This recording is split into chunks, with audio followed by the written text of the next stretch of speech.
देख रहे हैं राष्ट्रीय पंचायत न्यूज। नमस्कार, स्वागत है आपका राष्ट्रीय पंचायत में। मौसम बदल रहा है, सर्दी का मौसम चला गया लगभग धीरे धीरे और गर्मी बढ़ती जा रही है। यानी अप्रैल का महीना चल रहा है और आज 26 अप्रैल 2024 दिन है, आज शुक्रवार। तो ये जो मौसम है, अप्रैल जैसे जैसे ख़त्म होता जा रहा है और फिर मई का महीना आएगा, जून का आएगा, धीरे धीरे गर्मी बढ़ेगी और अब अगले महीने से गर्मी बहुत तेज़ी से बढ़ेगी। तो ये गर्मी जब बदलती, जब मौसम बदलता है, सर्दी के बाद गर्मी आएगी या गर्मी के बाद बरसात आएगी और फिर बरसात के बाद फिर सर्दी का मौसम आएगा।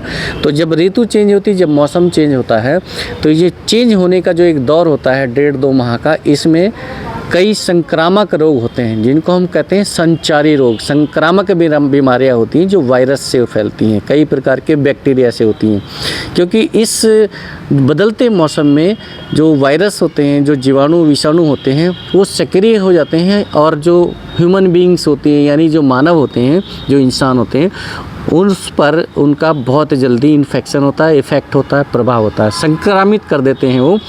चाहे वो खाने पीने के जरिए, चाहे कुछ पानी पी रहे हैं, फल खा रहे हैं, भोजन खा रहे हैं, ले रहे हैं, या कोई भी खाने पीने की चीज़ें हैं, तो उससे प्रभाव पड़ता है। वो वायरस, वो बैक्टीरिया हमारे शरीर को इन्फेक्ट कर देते हैं, प्रभावित कर देते हैं और उससे बीमारियां हो जाती हैं जिन्हें हम कहते हैं मौसमी बीमारियां। और मौसमी बीमारियां के अलावा भी बदलते मौसम में कई और बीमारियां हो जाती हैं, गंभीर बीमारियां होती हैं, जैसे मलेरिया वगैरह।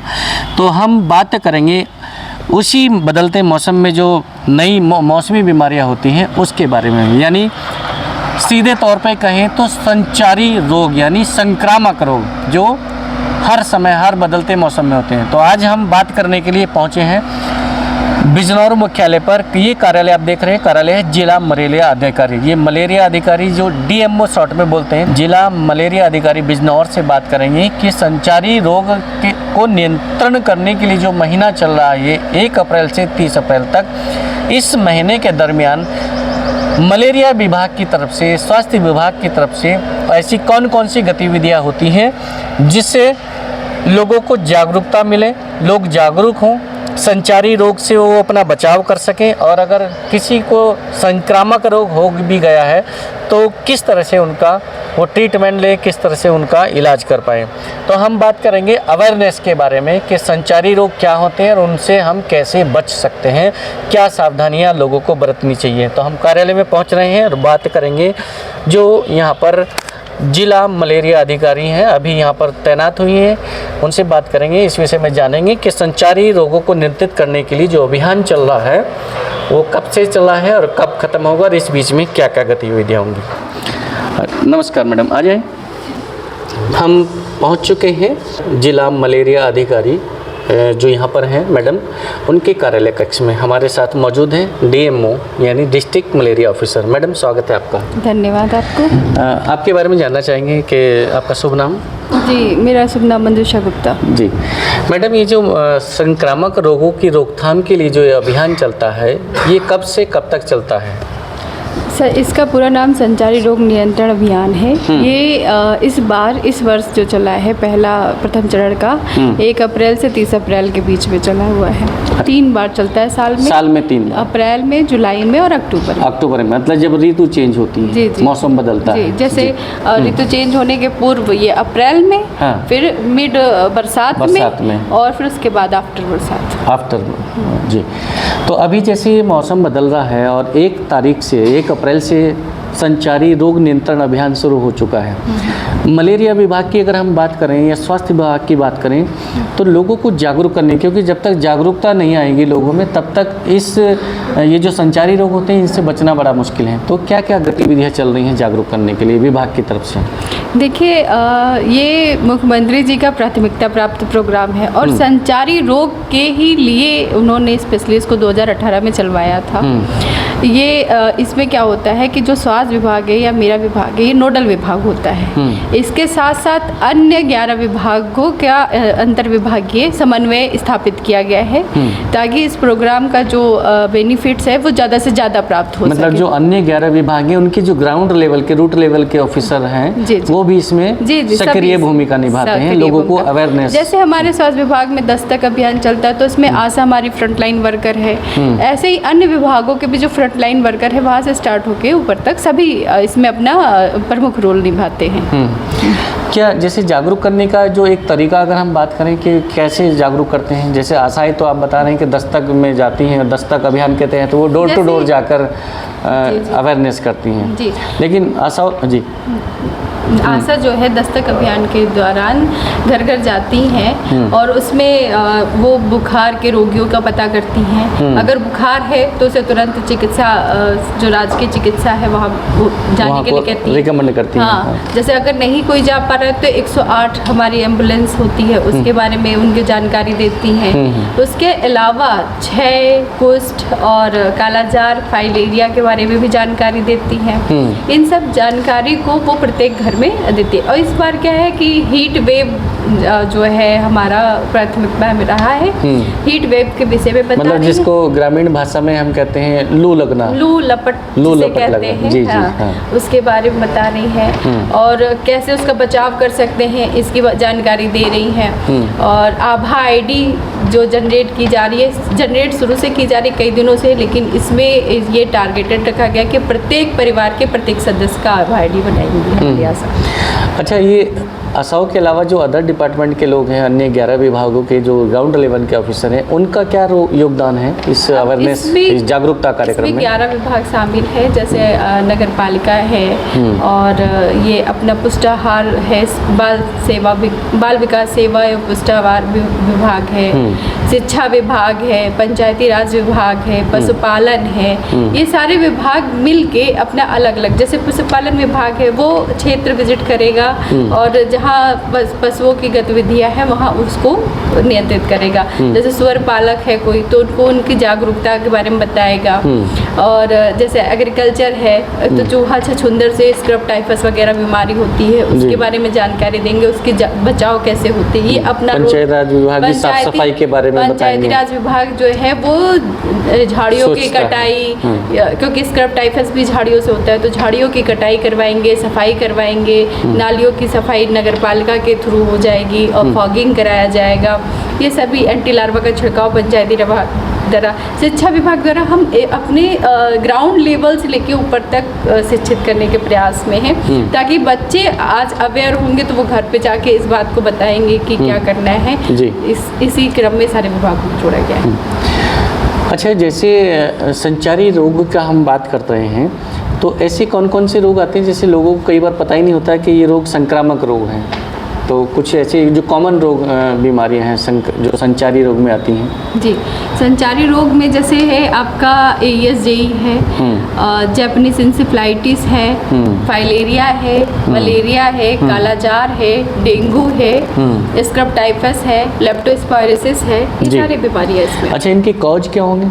सिर्फ मच्छर ही होता है या और भी कई जीवाणु या कोई पौधे, झाड़ियाँ, वनस्पतियाँ वही होती हैं? कालाजार में जो होता है बालू मक्खी होती है इसकी कॉजेज, और सब मच्छर ही होते हैं सबके बेसिकली। और स्क्रब टाइफस में जो माइट्स होते हैं झाड़ियों में उनकी वजह से होता है। संचारी रोग नियंत्रण अभियान अभी चल रहा है, 1 अप्रैल से ये शुरू होता है और 30 अप्रैल को इसका समापन होना, यानी पूरे 30 दिन ये चलता है। संचारी रोग नियंत्रण करने के लिए स्वास्थ्य विभाग की एक जो खास तरह से अलग से एक डिपार्टमेंट है जो बेसिकली या मुख्य तौर से हम कहें मलेरिया विभाग, तो मलेरिया विभाग इसमें बहुत बड़ा योगदान होता है। महत्वपूर्ण जिम्मेदारी मलेरिया विभाग की होती है, वैसे तो पूरा स्वास्थ्य विभाग इसको देखता है, लेकिन सहयोग के तौर पे अन्य 11 विभाग, जैसे अभी DMO बता रही हैं कि 11 और विभाग ऐसे होते हैं जो संचारी रोगों को नियंत्रण करने के लिए जो अभियान चला है उसमें पूरा योगदान करते हैं।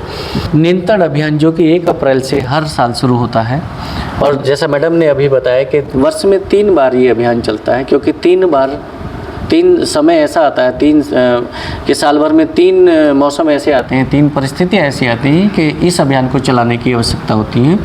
तो अप्रैल में ये साल भर का जब वर्ष शुरू होता है तो पहली बार चलता है 1 अप्रैल से 30 अप्रैल तक। इसी बीच में दस्तक अभियान भी चलता है, जैसे अभी मैडम ने बताया कि स्वास्थ्य विभाग की जो आशाएँ हैं वो डोर टू डोर जाकर लोगों को अवेयर करती, जागरूक करती, संक्रामक रोगों के बारे में बताती हैं और कैसे बचाव करना है उसके बारे में जागरूक करती हैं। अभी मैडम इसी बीच में एक 25 तारीख का भी एक बहुत बड़ा योगदान होता है, जो 25 अप्रैल जिसको बोलते हैं, और उसमें कुछ विश्व स्वास्थ्य दिवस होते हैं या विश्व मलेरिया दिवस क्या? विश्व मलेरिया दिवस है जो 25 अप्रैल को मनाया जाता है। हमारे भारत में 2007 से मनाना शुरू किया गया है जी।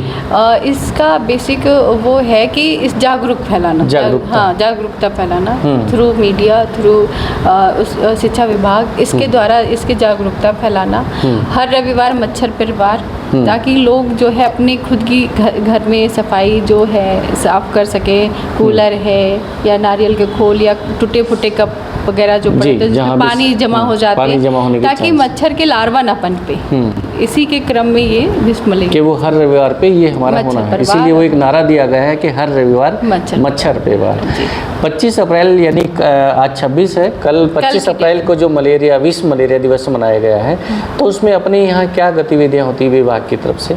जैसे हम लोगों ने अब मीडिया के थ्रू सेंसिटाइज किया है, स्कूल में रैली का वो जागरूकता की बच्चों के थ्रू जागरूक किया जाए।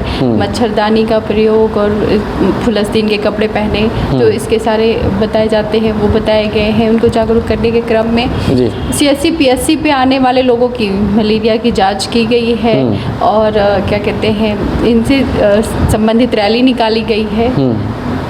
क्या संक्रामक रोग अगर किसी एक को हो जाए, परिवार में किसी एक व्यक्ति, कोई भी एक व्यक्ति संक्रामक रोग से अगर प्रभावित हो जाए, तो क्या ऐसी संभावना होती है कि उसके द्वारा परिवार के अन्य सदस्यों में भी वो रोग फैलने की संभावना होती है? जी हाँ, जैसे डेंगू है। अगर डेंगू को देखा जाए तो अगर घर में एक को हो गया है तो ज़्यादातर चांस है कि दूसरे को भी हो सकता है यदि वो प्रिकॉशन नहीं लेता है। डेंगू अगर स्वस्थ उस व्यक्ति को जो डेंगू से प्रभावित है अगर काटता है और फिर स्वस्थ व्यक्ति को काटता है तो बहुत ज़्यादातर चांसेस है कि वो वायरस उसके अंदर छोड़ ठीक। इसी वजह से डेंगू फैलने का वो, इसलिए उसको एक अलग मच्छरदानी में रखना चाहिए। अगर किसी को भी डेंगू होता है तो ये जरूर है कि वो उसे मच्छरदानी में ला दे। अच्छा, क्या स्वास्थ्य विभाग में हॉस्पिटल की तरफ से जैसे डिस्ट्रिक्ट हॉस्पिटल होते हैं अपने और CHC लेवल पे कुछ भी CHCयाँ होती हैं, मतलब जैसे तहसील स्तर पे या ब्लॉक लेवल पे कुछ CHC होती है, मतलब कम्युनिटी हेल्थ सेंटर, वहाँ पे भी क्या ऐसी कोई व्यवस्था होती है अप्रैल माह में, या जब संक्रामक रोगों का जोर होता है कि वहाँ मच्छरदानी में बेड पे मच्छरदानी वगैरह लगाई जाए, ऐसा कुछ होता है? जी, हमारे यहाँ जिला अस्पताल पे 10 बेड और CSC PSC पे 5 बेड डेंगू वार्ड के रूप में अलग से है तैयार किए जाते हैं, जिन पे मच्छरदानी लगाई जाती है, जो कि डेंगू मलेरिया के प्रभावित पेशेंट होते हैं। हाँ जी, उसी से सब संबंधित। तो ये आपने जाना अभी कि संक्रामक रोगों की रोकथाम के लिए जो अभियान चलता है सरकार की तरफ से, हर वर्ष 3 बार चलता है अप्रैल में। अभी ये इस वर्ष का पहला अभियान है, अप्रैल में जो शुरू हुआ था, 30 अप्रैल को इसका समापन होगा। और इस अप्रैल के पूरे माह में जो ये अभियान चलेगा, इस अभियान में सिर्फ विभाग की ही जिम्मेदारी नहीं है, लोगों की भी अपनी एक जिम्मेदारी बनती है कि वो अपने यहाँ ख्याल रखें, अपने बच्चों का ख्याल रखें, अपने परिवार के अन्य सदस्यों का ख्याल रखें कि जो संचारी रोग हैं वो कैसे फैलते हैं। जैसे अभी मैडम ने पूरा बताया, जो DMO है अपने बिजनौर की, उन्होंने पूरी बताया इस विषय में कि संचारी रोग फैलते कैसे और उनको फैलने से रोकने के लिए हमें क्या क्या करना है। तो उन सब चीज़ों पर ध्यान देने की ज़रूरत है उन सभी लोगों को, चाहे वो ग्रामीण क्षेत्र के हैं चाहे वो शहरी क्षेत्र के, क्योंकि सरकार या सरकारी डिपार्टमेंट पर्याप्त नहीं है किसी भी रोग पर पूरी तरह से नियंत्रण रखने के लिए। इसमें बहुत बड़ा योगदान है सभी लोगों का, चाहे वो ग्रामीण क्षेत्र के हैं चाहे वो शहरी क्षेत्र के हैं, सभी नागरिकों का भी इसमें सहभागिता बहुत ज़रूरी है। अगली रिपोर्ट में फिर हम किसी और टॉपिक को लेकर, फिर किसी और मुद्दे को लेकर आपके बीच हाजिर होंगे। तब तक बने रहिए हमारे साथ। नमस्कार, जय हिंद।